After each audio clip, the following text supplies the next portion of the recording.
देखिए specific relief act 1963, ये भी देखिए आप जो संविदा विधि पढ़ते हैं उसी का भाग है। आप जो पढ़ करके आए होंगे तो संविदा के साथ ही जुड़ा होगा। और दूसरी चीज है कि ये एक जो है सामयिक अधिकार को प्रदान करता है। सामयिक अधिकार क्या होता है? सामयिक अधिकार ये कहते हैं कि क्या औचित्य बोध होना चाहिए, क्या उचित रूप में होना चाहिए। ऐसे अधिकारों को हम सामयिक कहते हैं या इक्विटेबल राइट्स कहते हैं। तो देखिए इससे संबंधित ये विषय होगा। और ये एक्ट जो है आपके लगभग हर स्टेट में मिलेगा, हर परीक्षाओं में ये रहता है। और परीक्षाओं के दृष्टि से तो महत्वपूर्ण है ही, ये न्यायालय के लिए अति महत्वपूर्ण है। चाहे आप जज बनते हैं या प्रैक्टिस में जाते हैं, वहाँ पर आप देखेंगे कि डिक्लेरेटरी सूट्स भरे पड़े हैं। आप देखेंगे कि वहाँ पर इंजंक्शन सूट एक अलग से होता ही है, जिसको कहा जाता है किस तरह का सूट है, तो कहा जाएगा इंजंक्शन का सूट है। तो ये सारे के सारे जो हैं इस तरह के वहाँ पर फाइलें पड़ी रहती हैं या इस तरह के कार्य आपको करना पड़ेगा। जो ये सारी जो बात आती हैं ये स्पेसिफिक रिलीफ एक्ट के अंतर्गत ही आता है। और इसका देखिए अगर स्वरूप देखेंगे परीक्षाओं की दृष्टि से तो प्रारंभ का ही अति महत्वपूर्ण है, और बाद का जो इंजंक्शन और डिक्लेरेटरी सूट वगैरह जो है ये भी महत्वपूर्ण है, जो आपके परीक्षाओं में अक्सर पूछा जाता है। और यदि इसका जो है मध्य भाग देखा जाए तो संविदा का प्रवर्तन, कौन सी संविदाएं हैं जिसका प्रवर्तन नहीं कराया जा सकता है, इस तरह के सारे सवाल आपसे पूछे जाते हैं। और देखिए 2018 में इसमें काफ़ी बड़े पैमाने पर परिवर्तन कर दिया गया। पहले जो था तो सामान्य रूप से जो भी बनाया हुआ विधान के द्वारा अधिनियम था उसके अनुसार हम लोग पढ़ते थे। लेकिन 2018 में जो है इसको बड़े पैमाने पर नए विकास, जो नई नई अवसंरचनाएं हैं, जो प्रोजेक्ट आते हैं, उसमें पहले विलंब होता था। और विलंब का कारण था कि उसमें धारा 20 हुआ करती थी, जो न्यायालय के द्वारा उसका पर्यवेक्षण किया जाता था, न्यायालय के द्वारा उसकी को देखा जाता था। लेकिन अब धारा 20 को हटा दिया गया। अब ये उसमें देखा वहाँ पर कर दिया गया है, प्रतिस्थापित संविदा की बात कर दी गई है, प्रतिस्थापित अनुपालन की बात कर दी गई है। तो ये सब चीज़ें हम लोग क्रम से देखेंगे। अब देखिए कि यदि हम देखते हैं कि इस संविदा का जो है प्रारंभिक पार्ट है, तो सबसे पहले इसमें देखा जाता है कि ये कब आया, कैसे आया, इसका प्रारंभिक भाग क्या है। तो ये जो एक्ट कहा जाएगा the specific relief act, initial में होगा इसका नाम क्या है, ये कब लागू होता है, किन क्षेत्रों में लागू होता है, ये धारा 1 से 4 तक में देखा जाएगा। जो धारा 2 है इसमें डिफिनीशंस दी गई है, इसको इंटरप्रिटेशन क्लाज कहते हैं या निर्वचन खंड कहते हैं। जैसे बाध्यता है, सेटलमेंट है, ये सब न्यासी हैं, इन सारे टर्म्स को परिभाषित कर दिया गया है। धारा 4 जो है आपके देखने में तो लगता है कि बहुत सिंपल है, साधारण है। यहाँ कह दिया गया है कि ये जो है केवल सिविल मामलों में से संबंधित अधिकारों को प्रदान किया जाता है, मात्र जो है क्रिमिनल कार्यवाहियों के लिए यह अधिकार नहीं प्रदान किया जाता है। यहीं से सवाल आपका जो बनता है, पहला सवाल जो बनता है स्पेसिफिक रिलीफ एक्ट से, जो काफ़ी टेक्निकल है, कि स्पेसिफिक रिलीफ से आप समझते क्या हैं, विनिर्दिष्ट अनुतोष से आप क्या समझते हैं, यह क्या है। इसी में आगे जोड़ लेता है कि क्या यह क्रिमिनल कार्यवाहियों में लागू होता है। तो ये जो हम लोग प्रारंभ के इसकी मीनिंग पढ़ेंगे, क्या इसका अर्थ है, कैसे इस शब्द की व्याख्या की गई, कहाँ से ये शब्द आया और इस शब्द का अर्थ क्या होता है। तो इसी के साथ साथ ये देखेंगे कि जब शब्द का अर्थ जान लिए, इस पे ये आपके दृष्टांत होंगे, इलस्ट्रेशंस होंगे, तो उसके माध्यम से इसका अर्थ स्पष्ट होगा। और साथ ही साथ यह देखा जाएगा कि वास्तविक रूप में यह है क्या। तो मीनिंग के साथ साथ यही अर्थ निकाला जाएगा कि क्या समझते हैं। तो देखिए बहुत सारे लोग पढ़ाते हैं अपने अपने हिसाब से, लेकिन जब यहाँ हम लोग पढ़ेंगे तो देखेंगे कि इसका बेसिक अर्थ है क्या। जब 4 से आगे चलते हैं तो यहाँ पर आपका ये है 5, 6 और 7, 8। ये देखिए कि जैसे अचल संपत्ति के संबंध में है धारा 5 और 6। यदि कोई अचल संपत्ति है, कोई हस्तगत कर ले रहा है, कोई अनधिकृत रूप से यदि कब्जा कर ले रहा है तो उसके लिए यह अधिनियम क्या उपचार देता है। तो धारा 5 और 6 मिला करके हम लोग पढ़ते हैं कि अचल संपत्ति से संबंधित विनिर्दिष्ट अधिकार क्या है, स्पेसिफिक रिलीफ एक्ट के अंतर्गत क्या है, या स्पेसिफिक रिलीफ है क्या। यदि कोई संपत्ति है, कोई अचल संपत्ति है और वह किसी व्यक्ति के द्वारा जब कब्जा में ले लिया जाता है तो उसका प्रत्युदाहरण कैसे कराया जाएगा। देखिए, प्रत्युदाहरण का अर्थ होता है पुनः प्राप्त। जो आपके बैरक की भाषा है प्रत्युदाहरण, तो इसका अर्थ होता है कि पुनः प्राप्त।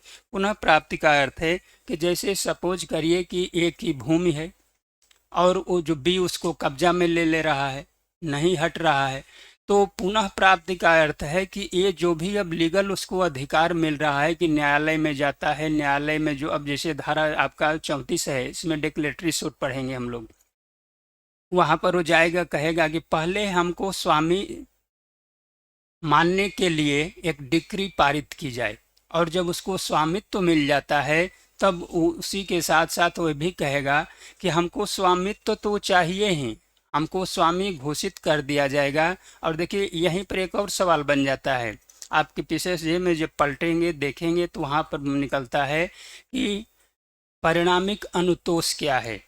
तो 34 के साथ ही पढ़ा जाता है कि ये डिक्लेरेटरी सूट अर्थात कि जो घोषणात्मक वाद है उसको स्वामी घोषित किया जाएगा, और साथ ही साथ परिणामिक अनुतोष जैसे है कि वो कब्जा भी मांग ले, अलग से कब्जा नहीं उसको दिलाए। जैसे सपोज करिए कि उसको कह दिया जा रहा है कि ठीक है, आप स्वामी बने रहेंगे, आप ओनर बने रहेंगे, इतना आता है वहाँ पर आर्डर आता है, निर्णय आ जाता है डिक्लेरेटरी सूट में कि आप आर्डर बने।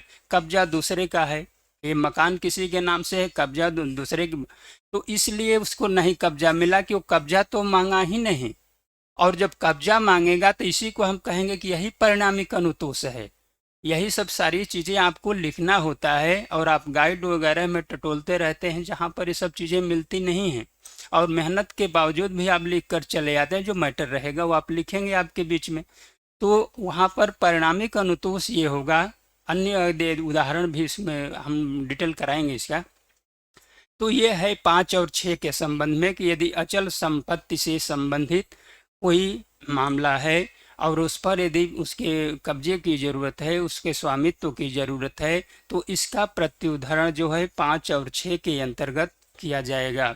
दोनों के बीच अंतर भी पूछा जाता है कि 5 और 6 के बीच में अंतर क्या है, तो ये अंतर स्पष्ट कराएंगे आप लोगों को, ये लिखा भी देंगे कि ये अंतर इस दोनों के बीच में है। तो ये तो रहा कि अचल संपत्ति के संबंध में है। और आपका 7 और 8 जो है चल संपत्ति के संबंध में।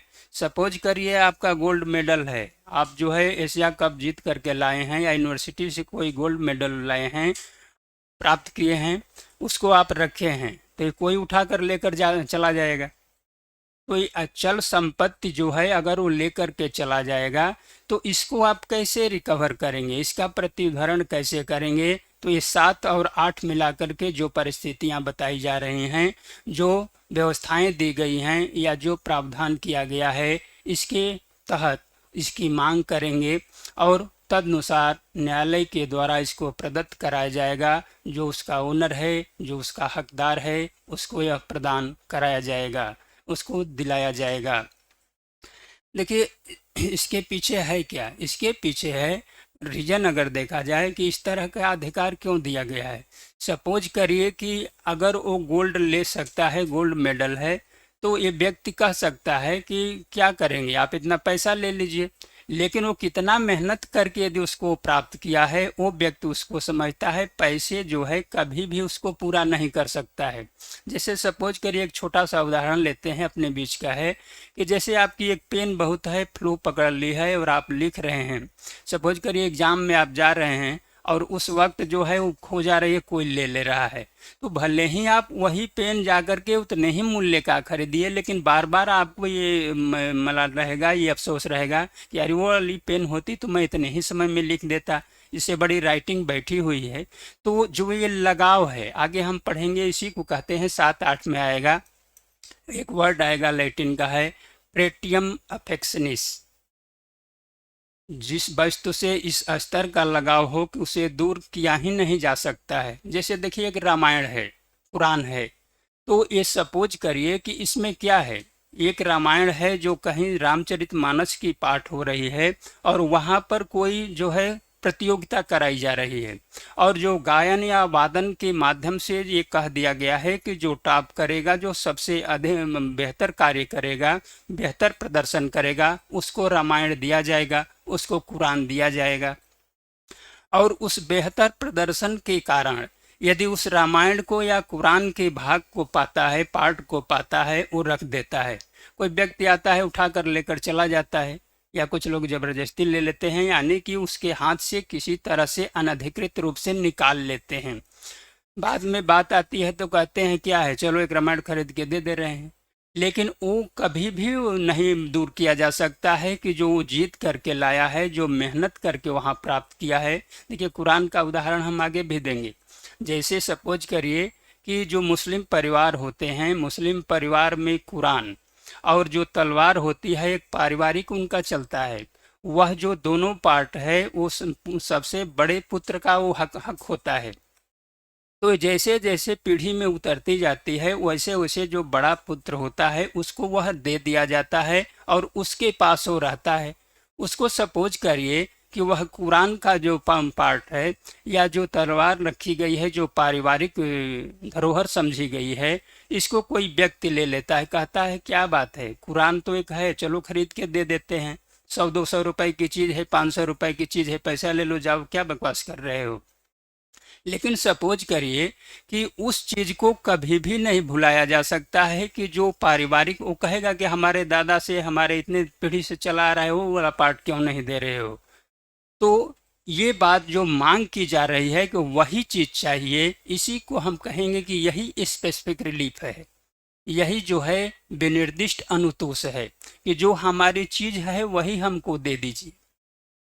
तो ये 7 और 8 के माध्यम से जो चल संपत्ति से संबंधित मामले हैं, या यदि कोई वस्तु है, कोई थिंग है, कोई अनधिकृत रूप से यदि कब्जे में ले रहा है, तो उस व्यक्ति को दिलाया जाएगा जो उसका रियल स्वामी है, जो रियल ओनर है, या जो उसका हकदार है। तो इस तरह से इसी एक्ट के माध्यम से उसको दिलाया जाएगा। देखिए, जब धारा 9 में हम आते हैं तो 9 में एक राइट दिया गया है, और वह जो राइट है वह केवल प्रतिवादी को है।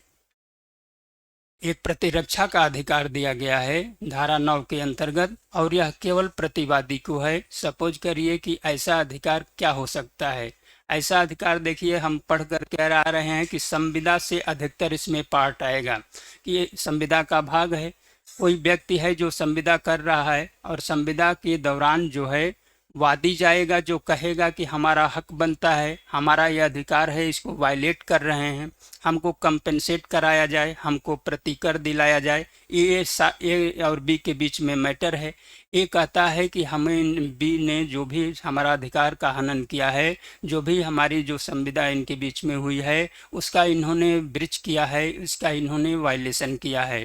इसके परिणाम स्वरूप हमें प्रतिकर दिलाया जाए। तो अब यहाँ पर जो यहाँ धारा 9 जो प्रावधान करती है, या जो धारा 9 का प्रावधान है इस रूप में है कि यह अधिकार केवल बी को मिलेगा। वो प्रतिरक्षा क्या ले सकता है, वो डिफेंसियल ले सकता है, वो कह सकता है कि संविदा वाइड थी, संविदा वाइडेबल है। ये सब समझ रहे होंगे आप लोग, वाइड क्या होता है, वाइडेबल क्या होता है। देखिए, ये बहुत सारे पार्ट जो है इसका आएगा संविदा का, क्योंकि संविदा का ही पार्ट है।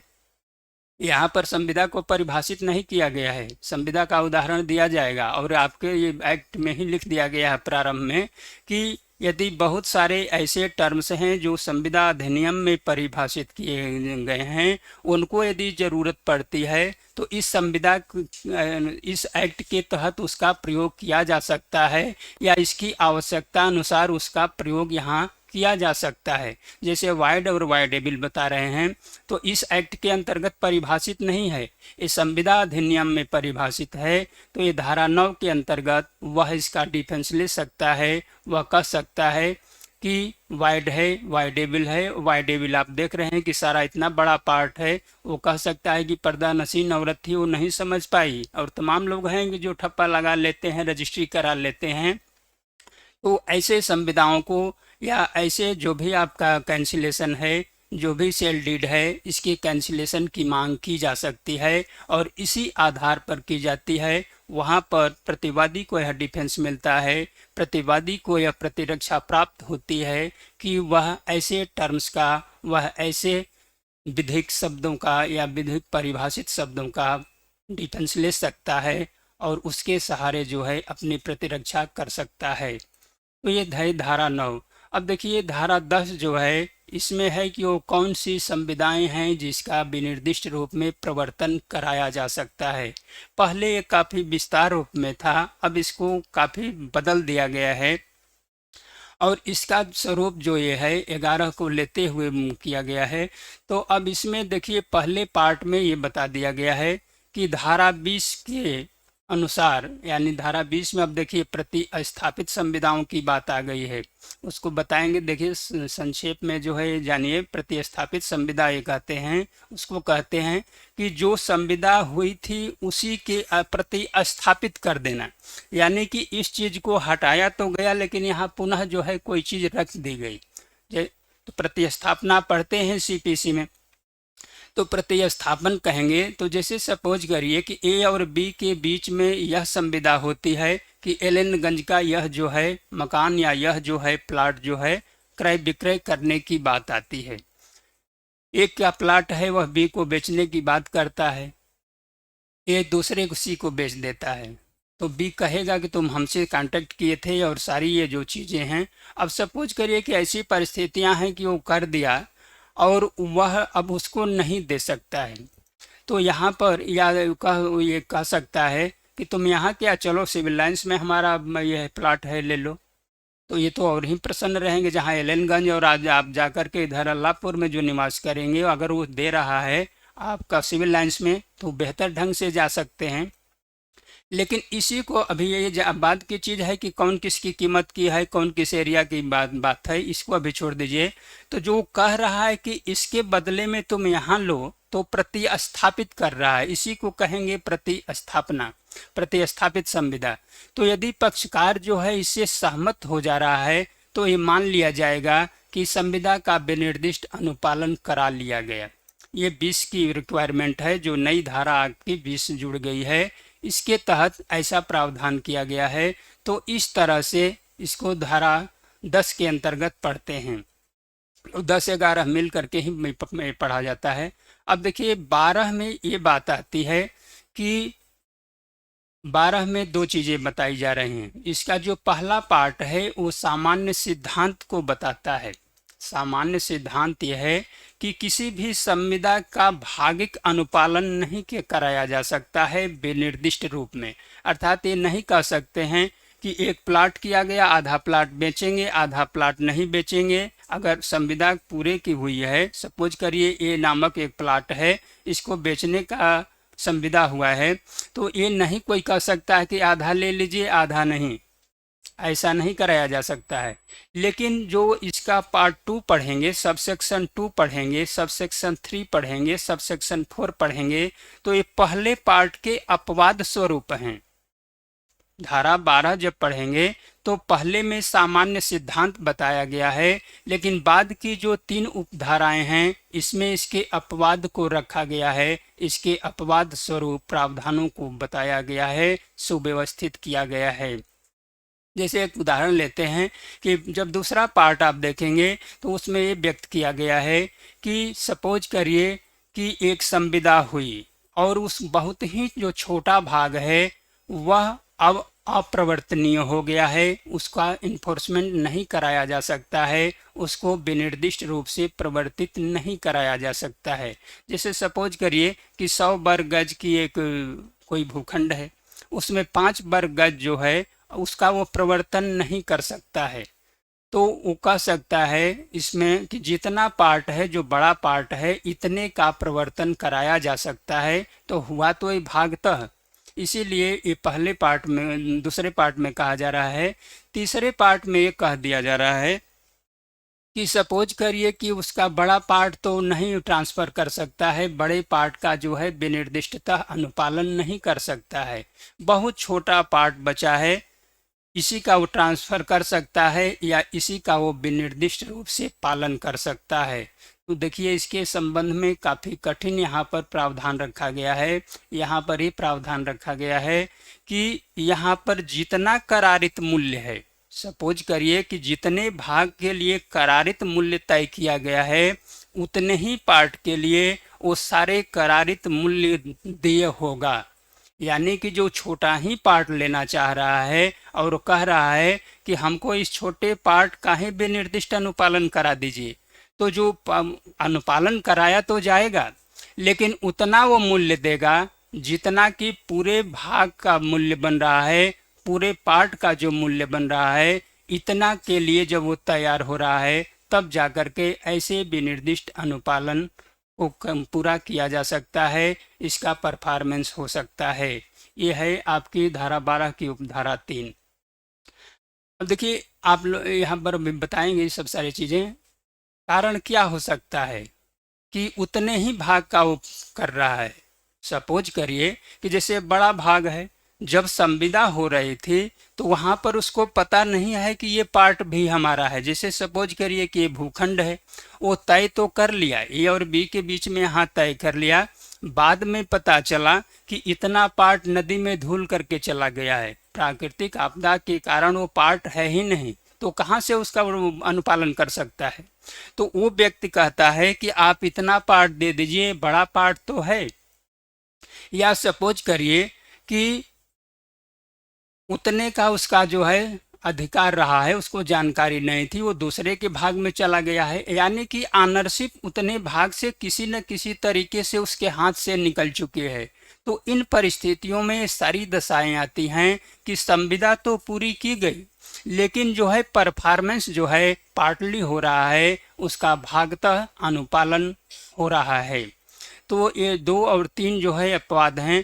चौथे में देखिए ये व्यक्त किया गया है कि जहाँ पर कि ऐसी संविदा है जो विभाजन के योग्य है, जो विभाजित की जा सकती है, कि इतना पार्ट जो है विभाजित कर दी जा रही है और वह जो विभाजन जो है संविदा के योग्य है, उसका विनिर्दिष्ट रूप से अनुपालन कराया जा सकता है, तो उतने भाग का यहाँ पर विनिर्दिष्टतः अनुपालन हो सकता है, उसको विनिर्दिष्ट रूप से अनुपालित कराया जा सकता है।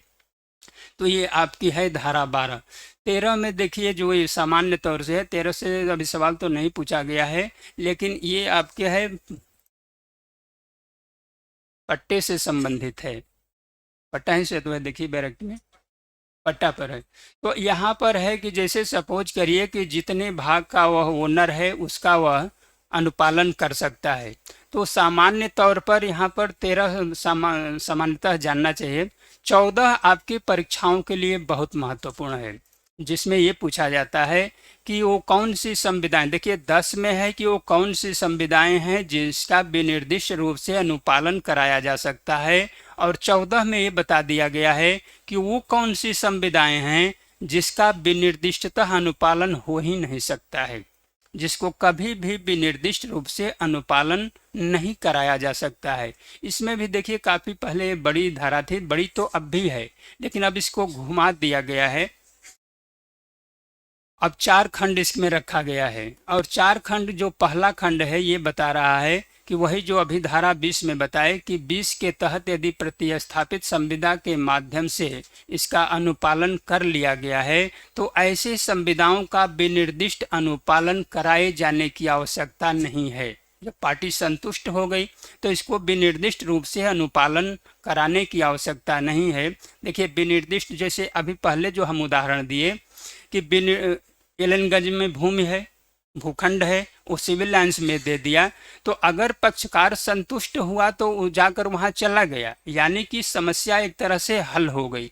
लेकिन विनिर्दिष्ट अनुपालन तब इसको हम मानते कि जब वह अडिग होता कि नहीं हमको एलनगंज का ही पार्ट दीजिए, जैसे वो आपको कुरान वाला और रामायण वाला हम दे रहे हैं कि जो हम जीत करके आए हैं, जो हम गोल्ड मेडल को प्राप्त किए हैं वही चाहिए, इसी को विनिर्दिष्ट, इसका अर्थ डिटेल में सब करेंगे। तो वही जो है पार्ट चाहिए, तो विनिर्दिष्ट ये हो जाता है। लेकिन चूंकि 20 के माध्यम से इसको हल निकाल कर लिया गया है, इसका निराकरण कर लिया गया है, दोनों पक्षकारों के बीच में जो विवाद है इसको तय कर लिया गया है, इसको डिस्पोज ऑफ कर लिया गया है, तो अब आगे इसको विनिर्दिष्ट रूप से पालन कराने की आवश्यकता नहीं रह जाती है। दूसरे पार्ट में ये होगा कि जहाँ पर कि कोई ऐसी संविदा है, पर्सनल स्केल है, बी पार्ट में देखिए, तीन, एक में पर्सनल है, एक में आपके न्यायालय के द्वारा है, अवधारणीय लास्ट वाला होगा। दीजिए डायरेक्ट हमको दीजिए।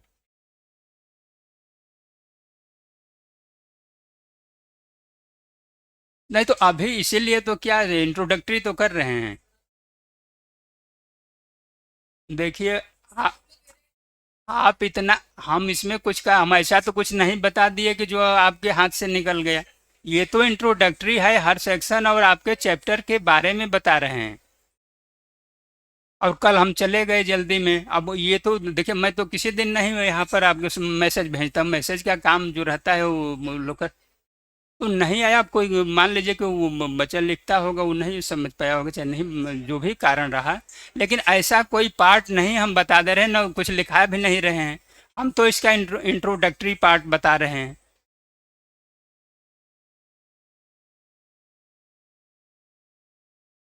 क्यों हंस रहे हैं आप लोग? कॉपी,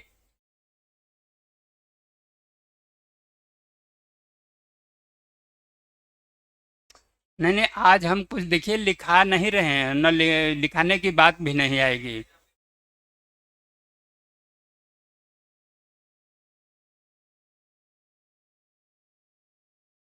देखिए, ये पहला में जो बताया गया कि वह संविदा जिसके अपालन के लिए धन के रूप में प्रतिकर, ये पुराना आप दे रहे हैं, इसको अब न पढ़ा करिए।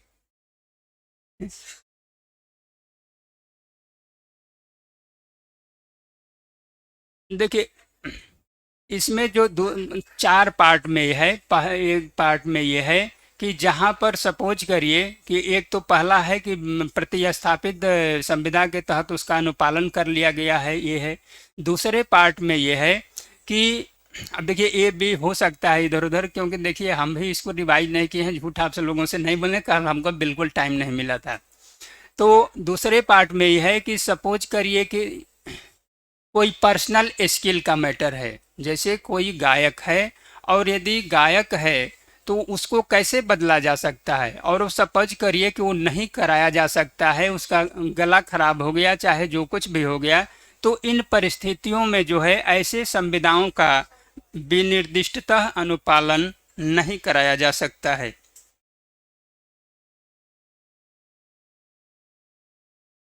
देखिए, इसमें पहला पार्ट दिया है कि जो संविदा के किसी पक्षकार ने संविदा का प्रतिस्थापित पालन 20 के बंधों के अनुसार अभिप्राप्त कर लिया है। देखिए, दूसरे पार्ट में है कि जहां पर न्यायालय का जो पर्यवेक्षण है इसकी आवश्यकता है। जैसे सपोज करिए, बी पार्ट में बता दिया गया है कि जहां पर कि न्यायालय के निरीक्षण की आवश्यकता है, इसको इस तरह से जानिए, कोई ऐसी संविदा की गई है कि जहां पर कि न्यायालय का निरीक्षण आवश्यक हो गया है। जैसे सपोज करिए कि संविदा होती है रेलवे पटरी बनाने की या रेलवे लाइन को तैयार करने की, तो वहां पर वो किस तरह का मटेरियल दिया जा रहा है, किस किस्म का उसमें आयरन दिया जा रहा है, किस तरह की गिट्टी बालू दी जा रही है, ये ठेकेदार एक काम करा रहा है, वो जो है भारत सरकार से संविदा करता है।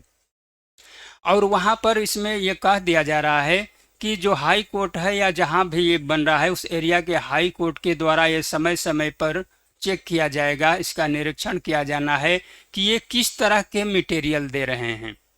तो ऐसे संविदाओं का विनिर्दिष्ट रूप से अनुपालन नहीं हो सकता है, क्योंकि न्यायालय का काम ये जाकर के निरीक्षण करना नहीं है। उनका जो भी डिस्प्यूट है, जो भी मामला है वो आ रहा है, तो उन मामलों के निस्तारण करने का इनका जुरिडिक्शन है। तो ये अपने जुरिडिक्शन में ये काम करेंगे कि ये फैसला दे सकते हैं, ये निर्णय दे सकते हैं। अगर कह दिया जाए कि हाई कोर्ट के जज साहब जाएंगे, देखेंगे कि नैनी में किस तरह का जो है पुल बन रही है, इसमें कितना किस स्तर का सीमेंट और आयरन दिया जा रहा है, तो ये बताइए कि इतने जजेज के लिए एक तो यहाँ मामला नहीं निस्तारित हो रहा है, और इस तरह का यदि काम उनको सौंप दिया जाए तो ये संभव नहीं है। इसीलिए इस नेचर का जो संविदा है इसका अनुपालन नहीं कराया जा सकता है। ये जो अभी मैं बताया पर्सनल स्किल की जो बात है, ये सी पार्ट में है, तीसरे पार्ट में है। तो जहाँ पर्सनल स्किल की बात है वही व्यक्ति कर सकता है। वो सपोज करिए कि वो अक्षम हो गया, उसकी गला खराब हो गई, कोई ऐसी समस्या आ गई जिसको व्यक्त नहीं कर सकता है, तो क्या किया जाएगा? इस तरह की संविदा का रोक दिया जाएगा कि इसका विनिर्दिष्ट पालन हो ही नहीं सकता है, तो उसको नहीं कराया जा सकता है। चौथे में है कि देखिए अवधारणीय, यानी कि जहाँ जो ये डिटरमिन करना है कि ये कौन सा मैटर है, किस नेचर का है, यहाँ पर क्या तय किया जाएगा। जैसे सपोज करिए कि न्यायालय को ये तय करना पड़े कि एक एलएनगंज का कमरा है, ये इसका किराया क्या होना चाहिए। तो ये न्यायालय आकर के देखे कि किस स्तर का कमरा है और क्या है, और ये किस लोकेशन में है, आगे यहाँ पर लान है नहीं है, अगर इतना होगा तो इतना किराया तय किया जाएगा। तो इस तरह का जो अवधारणीय नेचर, यानी कि उसको डिटरमिन करना है, उसको निर्धारित करना है, तो इस तरह की संविदाओं का अनुपालन नहीं कराया जा सकता है।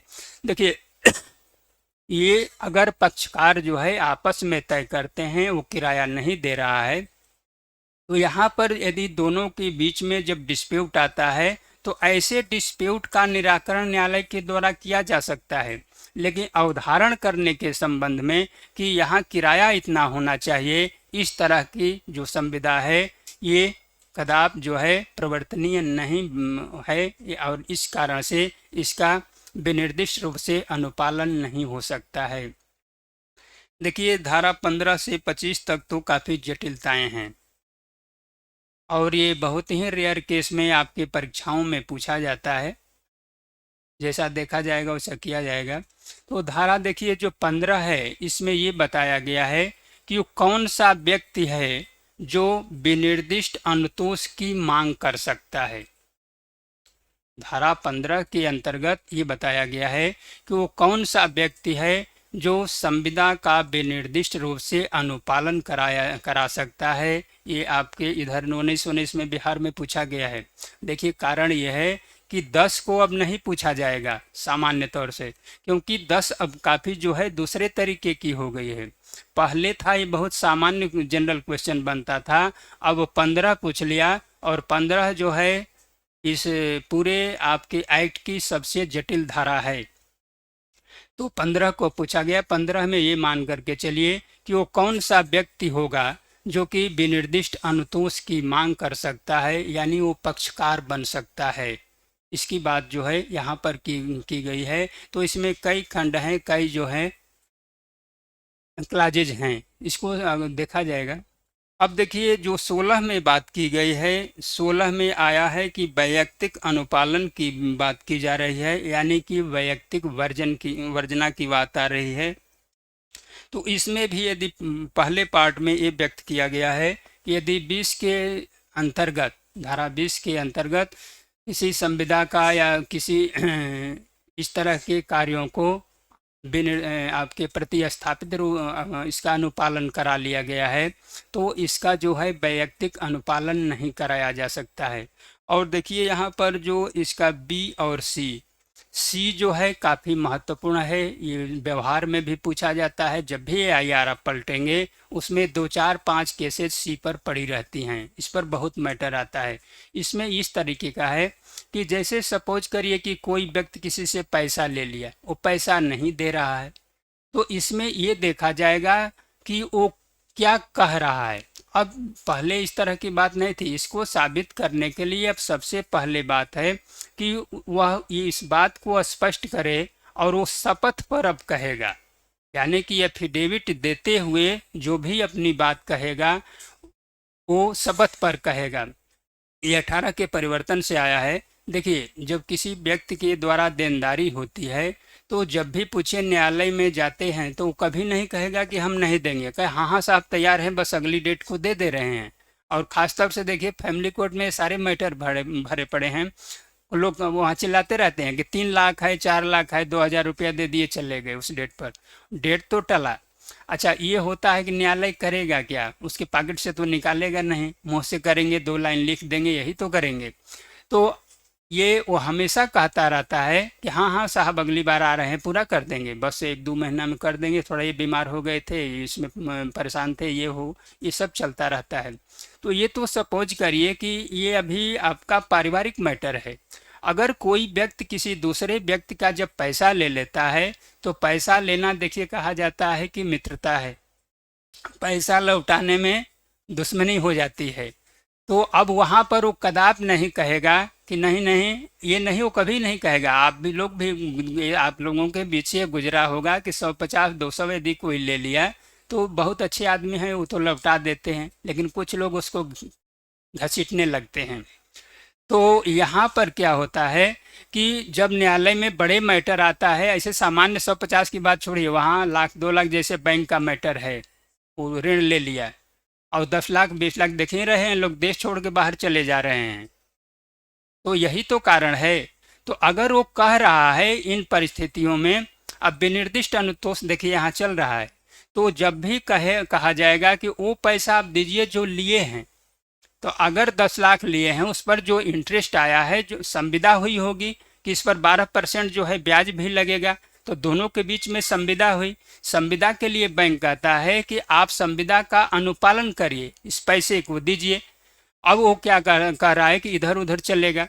तो जब न्यायालय में आएगा तो उसके द्वारा इसको साबित करने के लिए, इसके कहने के लिए जो भी वो प्रकथन करेगा, जो भी अपनी बात कहेगा, वह न्यायालय तब मानेगा कि जब एफिडेविट के साथ उस बात को करे। एफिडेविट देने पर थोड़ा लोग डरते हैं कि एफिडेविट है देखिए दे रहे हैं, तो इसमें अगर फंस जाते हैं आगे चल करके तो परेशानी हो जाएगी। तो इसीलिए इसको यहाँ पर ऐड कर दिया गया है, इसको जो यहाँ पर ऐड कर दिया गया है, इसको जो है जोड़ दिया गया है।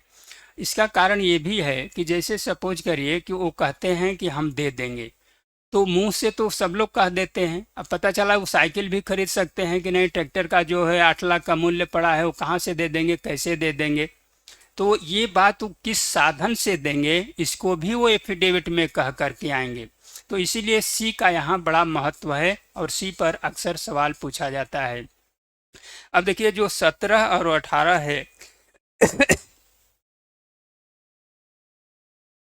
17 में जैसे है कि किसी पट्टे पर दे दिया गया है या बेचने की बात की गई है, तो जो उसका ओनर है वही बेच सकता है। यदि ओनर नहीं है और उसके विक्रय या संविदा की बात कर रहा है तो वह ऐसा नहीं कर सकता है।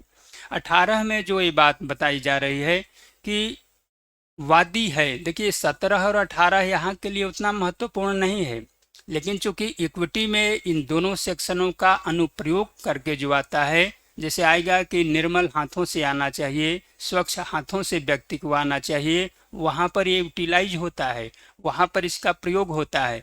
तो यदि 17-18 आप यहाँ समझ लिए हैं तो वहाँ आपको बिल्कुल दिक्कत नहीं आएगी।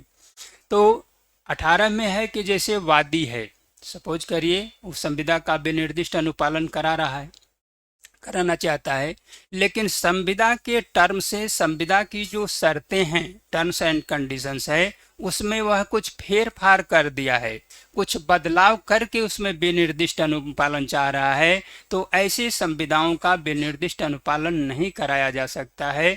और यही जो है इक्विटी के जो वहाँ पर पढ़ेंगे हम लोग कि निर्मल हाथों से आना चाहिए, क्लीन हैंड होना चाहिए, तो वहाँ पर न्यायालय के द्वारा ऐसे व्यक्ति को रोक दिया जाएगा कि आपके पार्ट पर निर्मलता नहीं है, स्वच्छता नहीं है, इसलिए आप इस न्यायालय से अनुतोष पाने के हकदार नहीं हैं। तो इसका अनुप्रयोग वहाँ पर आप करेंगे। तो इस सेंस में 17 और 18 जो है महत्वपूर्ण है, इम्पॉर्टेंट है।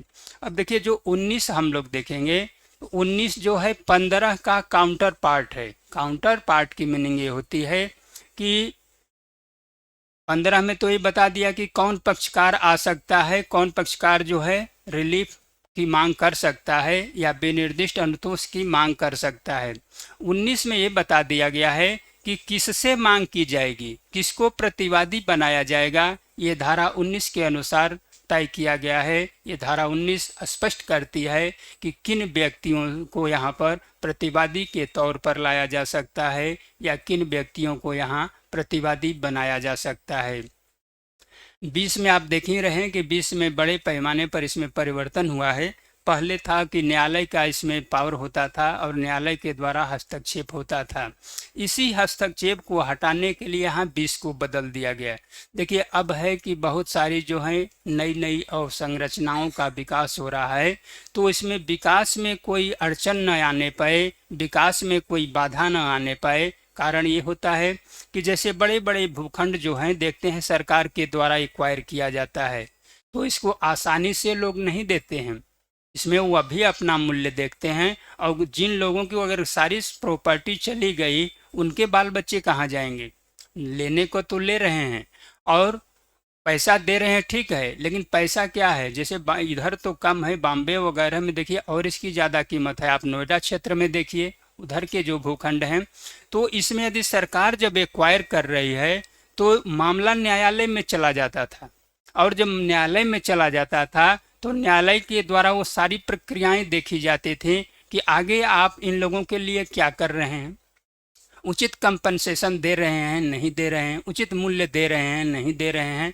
तो इसमें काफ़ी विलंब हो जाता था, काफ़ी डिले होता था। इस कारण से न्यायालय का जो हस्तक्षेप होता था उसको दूर करने के लिए, उसको हटाने के लिए यहाँ धारा 20 को बदल दिया गया और यहाँ पर प्रावधान कर दिया गया कि संविदा का प्रतिस्थापित पालन, यानी कि यदि उसके बदले में कोई संविदा का प्रवर्तन करा दिया जा रहा है, एक स्थान के बदले में दूसरा स्थान ही दे दिया जा रहा है और उससे यदि पक्षकार संतुष्ट हो जा रहे हैं, तो एक तरह से समस्या का निराकरण निकल जा रहा है। तो पहला पार्ट तो ये है, लेकिन इसमें जो है 20C तक आया है। आगे है कि अवसंरचना परियोजनाओं से संबंधित संविदा का विशेष उपबंध, इसको विशेष तौर पर देखेंगे हम लोग। और इसमें ये जो बी पार्ट में है, विशेष न्यायालय की स्थापना की जा सकती है कि ऐसे मामलों को तय किया जाए, ऐसे मामलों का निराकरण करने के लिए किसी स्पेशल न्यायालय को निर्धारित किया जा। देखिए स्पेशल अलग से नहीं आते हैं, जैसे आपके यहाँ है तो जो भी एडीजे स्तर की है, एक कोर्ट को बना दिया गया कि ये जो है SC ST मैटर देखेंगे, तो जितने भी मामले SC ST से जुड़े होते हैं वो केवल उसी देखा जाएगा। तो इसीलिए वह एक विशेष तौर से न्यायालय हो गया। पाक्सो से संबंधित जितने भी मामले आए, देखिए पाक्सो जब प्रारंभ में आया तो मामूली एक एडीजे को उसके लिए कुछ क्षेत्राधिकार दे दिया गया है। पहले अभी 12 में एक्ट आया तो मामला थोड़ा थोड़ा था, जब कम था तो एक के द्वारा वो तय कर दिया जाता था, एक के द्वारा चलता था। अब इतने मामले आ गए कि 3 पाक्सो कोर्ट आपके एक जिला में बना हुआ है। यही कारण है कि आप देख रहे थे कि इधर एडीजे की बड़े पैमाने पर बहाली आई। 18 में 3 बार एडीजे की जो है पोस्ट आई, तो 3 बन गई पाक्सो कोर्ट। तो इस तरह से जो है फैमिली कोर्ट 2 थी, वहाँ अब 6 हो गई। तो इसलिए एडीजे की ज़्यादा ज़रूरत पड़ी, तो इन लोगों की बहाली बड़े पैमाने पर इधर कर ली गई।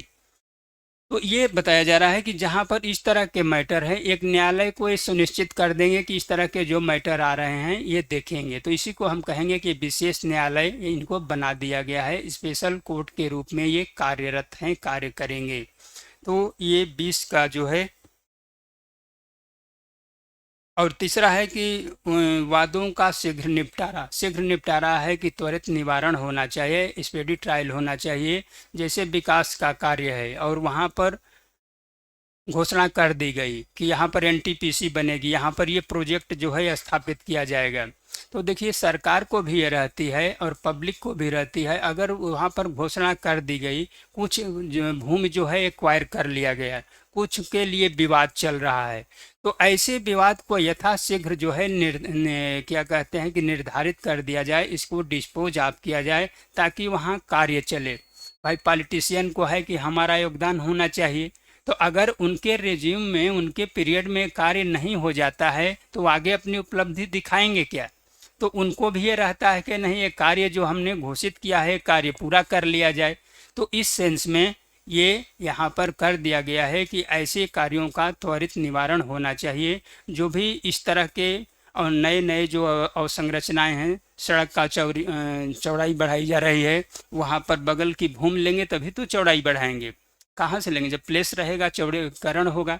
तो यदि चौड़ाई बढ़ानी है तो जो बगल की भूमि है वो एक्वायर करेंगे। हो सकता है किसी की बहुत जो है कीमती भूमि है वो नहीं दे रहा है, इसके लिए मामला न्यायालय में चला जाता था। और जब मामला न्यायालय में चला जाता था तो वो लंबित हुआ करता था। यहाँ पर अब ये जब मामला आएगा तो ये विशेष न्यायालय के द्वारा ये देखा जाएगा कि आखिर किस कारण से आपकी भूमि एक्वायर की जा रही है। अगर यहाँ आधार बनता है कि नई अवसंरचनाओं के लिए ये एक्वायर किया जा रहा है, तो ऐसे मामलों के लिए इसको में विलंब नहीं किया जाएगा, इसका यथाशीघ्र निस्तारण किया जाएगा। तो ये आपका है 20। अब देखिए 21 वगैरह में प्रतिकर होगा।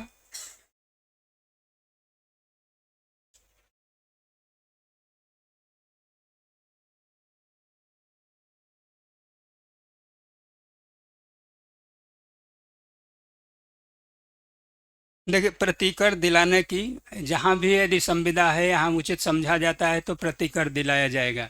22-23 देखिए 25 तक ये जनरल चलेगा। 26 से सवाल आप लोगों को पूछा जाता है, जहाँ पर ये है कि संविदा का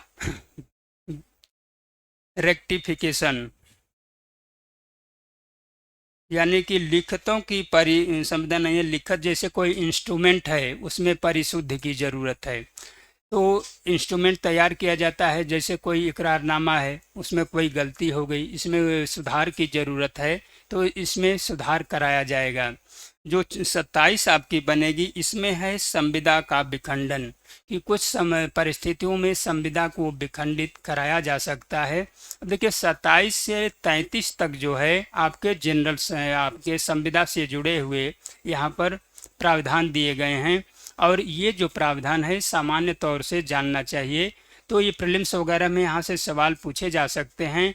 अब मेंस का सवाल आपका 34 से बनता है। 34 में है कि डिक्लेटरी सूट, जिसको ये कहते हैं कि घोषणात्मक वाद, जहाँ पर कोई व्यक्ति है और किसी के अधिकार का हनन कर ले रहा है, किसी के अधिकार का अतिक्रमण कर रहा है, तो वहाँ पर सबसे पहले उसके स्वामित्व को यहाँ डिक्लेयर किया जाएगा, घोषित किया जाएगा। इसीलिए इसको कहा जाता है डिक्लेटरी सूट, घोषणात्मक वाद के लिए जो डिक्रियाँ पारित की जाएंगी कि ये व्यक्ति जो है इस भाग का या इस भूमि का ये ओनर है, इस भवन का ये ओनर है, इस कारण से इसको यहाँ पर स्वामित्व दिया जा रहा है। अब कैसे देंगे? इसके लिए वो सारे डॉक्यूमेंट्स जो आपके रिक्वायरमेंट्स हैं वो उनको पूरा करना होगा कि यह प्रॉपर्टी हमने कैसे पाया, हमने विरासत के माध्यम से पाया, उस पर हमने नामांतरण कराया, ये हमने गिफ्ट में पाया, ये हमने वसीयत में पाया। तो ये सारे जो उनके पास जो डॉक्यूमेंट्स रहेगा ये, और ये ऑफिस के द्वारा जो प्रदान किया गया है, ये न्यायालय में प्रस्तुत करेंगे। तो देखिए डॉक्यूमेंट्स तो एक ही आदमी के पास रहेगा जो ओरिजिनल उसका ओनर है। ऐसा नहीं हो सकता है कि जो अतिक्रमण कर रहा है उसके पास हो सकता है। तो जब न्यायालय को यह उचित प्रतीत होता है कि ये व्यक्ति जो है इसका स्वामित्व यहाँ साबित हो रहा है, तो उसको ये घोषित कर देंगे कि आप जो है आपके स्वामित्व के हकदार हैं और इस भूखंड के या इस भवन के आप स्वामी हैं। तो इसीलिए ये डिक्लेटरी सूट यहाँ पर रख दिया गया है, और इससे संबंधित बहुत सारे मामले आते रहते हैं। 35 में देखिए इसका प्रभाव है, ये बहुत महत्वपूर्ण है प्रीलिम्स के लिए। 35 जो धारा है यहाँ से प्रीलिम्स में सवाल बनते हैं, जहाँ भी स्पेसिफिक रिलीफ एक्ट प्रीलिम्स स्तर पर रखा गया है तो वहाँ पर ये 35 से सवाल पूछा जाता है। अब देखिए जो 36 जो लास्ट इसका पार्ट है वो है इंजंक्शन से संबंधित। तो देखिए इंजंक्शन से पहला ही सवाल आपका ये बनता है मेंस के पार्ट पर, निवारक अनुतोष से आप क्या समझते हैं? निवारक अनुतोष से आप क्या समझते हैं? प्रिवेंटिव रिलीफ से आप क्या समझते हैं? ये सवाल बनता है। इसी में आगे चल करके बनेगा कि अस्थाई व्यादेश और अस्थायी व्यादेश, ये दोनों चीज़ें इसमें आएंगी। तो इस तरह से 41 में आएगा कि वो यहाँ से 41 भी फुल क्वेश्चन बनता है कि वो कौन कौन सी परिस्थितियाँ हैं जिस जबकि विनिर्दिष्ट अनुतोष को इंजंक्शन दिए जाने से मना किया जा सकता है। तो जो भी 7-8 आपके पॉइंट्स आएंगे ये वहाँ पर व्यक्त किया जाएगा, इसको बताया जाएगा। लेकिन 41 से फुल क्वेश्चन बनता है, बड़ा सवाल बनता है। 42 जो है सामान्य तौर से इंटरव्यू में पूछ लिया जाता है या आपके प्रीलिम्स स्तर पर सवाल पूछे जाते हैं। 43 और 44 जो है, 43 तो अब निरस्त हो गई है, या 44 भी। तो ये टोटल तो आपके 44 तक है, लेकिन 42 तक आप पढ़ते हैं। तो आपके यहाँ जो उत्तर प्रदेश में है ये मेंस के पार्ट में है, मेंस का सवाल यहाँ से बनता है। तो यदि प्रारंभ से पढ़ लीजिए, 5, 6, 7, 8 पढ़ लीजिए, 10 पढ़िए, 14 पढ़िए, इधर आप 26, 27 पढ़ लीजिए, 34 और इधर आपके प्रिवेंटिव रिलीफ पढ़ लीजिए, तो इससे सवाल आता है। लेकिन जहाँ पर प्रीलिम्स में होगा वहाँ पर सारे सेक्शन को आप थोड़ा बहुत देखते रहेंगे। तो इसको कल जो है इसका डेवलपमेंट देखेंगे और ये देखा जाएगा कि अब सेक्शन या इसको बताएंगे कि क्या इसकी मीनिंग है, क्या आप स्पेसिफिक रिलीफ एक्ट से समझते हैं।